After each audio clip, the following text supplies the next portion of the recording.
Welcome everyone, my name is Jared. Today we're talking about downward facing dog or downward dog.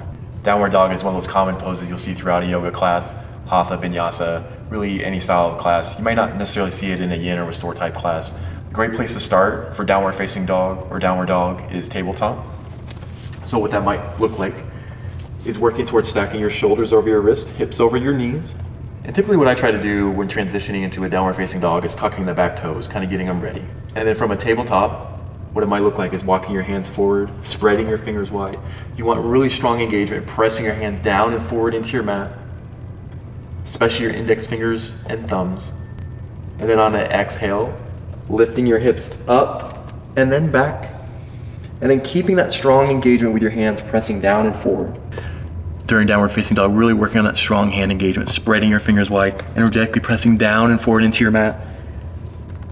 And again, pressing your front body towards your thighs. And typically during your first downward dog, during your practice, you may find some movement, maybe pedaling through your feet. And then working on reinforcing the pose. You want strong engagement with your hands pressing down and forward, pressing your front body towards your thighs.